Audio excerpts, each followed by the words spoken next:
Bu, pergi perang aja nggak boleh. Padahal itu kan diperlukan. Zaman itu pasukannya kan belum banyak, pasukan Islamnya. Segitunya aja nggak boleh. Kenapa? Karena kan jadi nyampur, jadi nyatu, laki perempuan, Nabi nggak mau. Bu, apalagi pergi nguburin jenazah. Ibu-ibu nggak usah ikut. Nggak usah ikut. Ini saya harus sampaikan kepada ibu-ibu saudaraku sekalian nih. Apalagi istrinya, itu kalau suamimu meninggal, kamu mesti jalanin iddah. Ketemu laki-laki aja nggak boleh.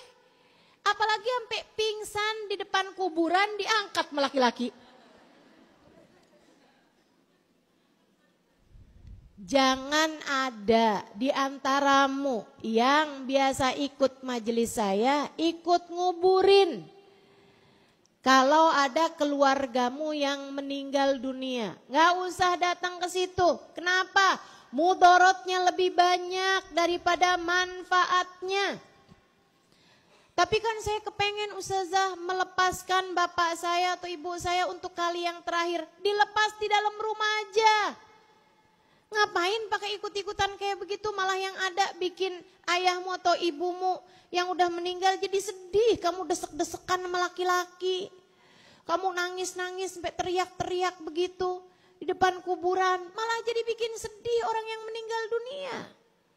Udahlah di dalam rumah sama perempuan-perempuan kamu perlu berduka. Silahkan menangis, silahkan bersedih. Di dalam rumahmu sendiri terhormat, mulia teman-teman. Jangan suka ikut-ikutan desek-desekan sama laki-laki. Ada lagi nih yang saya suka liatin nih. Mudah-mudahan yang hadir di sini nggak ada tuh. Saya malu liatnya. Kalau potong kurban, kalau sembelih kurban, yang nyembelih laki-laki gitu kan, gede badannya. Di sekitar situ juga laki-laki banyak. Ada emak-emak nyempil.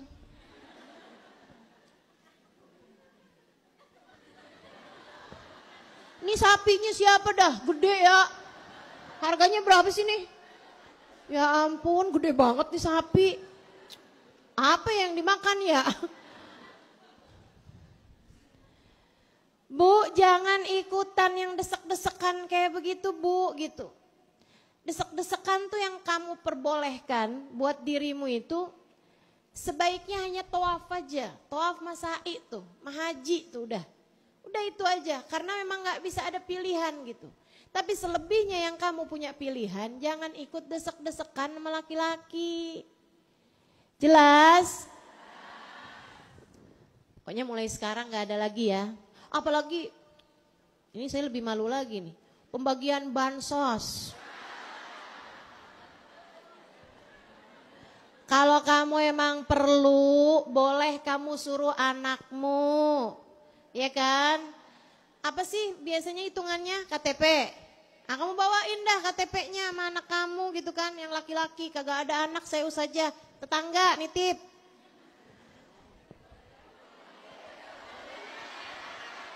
Gak ada tetangga? Oh ya ampun, tahu amat ya. Oh gak boleh. Bu, kalau nggak boleh juga, Bu, yang ngasih rezeki itu siapa namanya? Kalau saya jadi kamu sih, saya lebih memilih untuk yang minta rezeki sama Allah aja, terhormat, mulia, enak.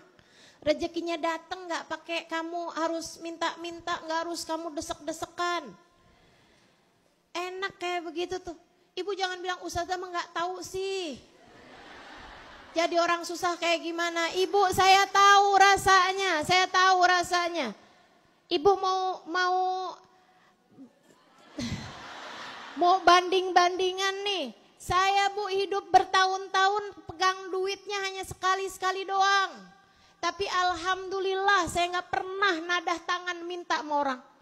Alhamdulillah, bertahun-tahun saya lagi pondok pesantren di Tarim, Hadramut Yaman. Orang tua saya sering kali gak bisa mengirimkan saya uang. Zaman itu belum ada bank. Zaman itu belum ada sarana prasarana untuk bisa mengirimkan uang sama saya nih anak perempuannya sendirian di negeri orang. Gak punya uang. Berhari-hari saya sering gak pegang uang sama sekali. Alhamdulillah rezeki datang aja. Alhamdulillah rezeki datang aja. Gak pernah saya minta-minta sama orang. Gak pernah saya ngutang-ngutang sama orang. Jadi ibu-ibu saudaraku sekalian, masalahnya ada pada hatimu sendiri. Masalahnya ada pada imanmu sendiri. Kalau kamu ngerasa saya ingin jadi perempuan terhormat, saya gak mau minta-minta sama orang. Saya gak mau desek-desekan sama laki-laki hanya untuk mendapatkan beberapa kilo beras. Toh saya alhamdulillah juga, ibu yang saya tanya nih, yang suka desek-desekan buat bansos, saya tanya, pernahkah dalam hidupmu datang waktu di mana kamu lapar dan kamu benar-benar gak punya makanan, gak punya uang buat kamu makan? Pernah? Gak pernah? Gak pernah, coba kamu ingat-ingat. Jangan bilang, pernah Ustazah pernah. Ingat-ingat. Ingat-ingat.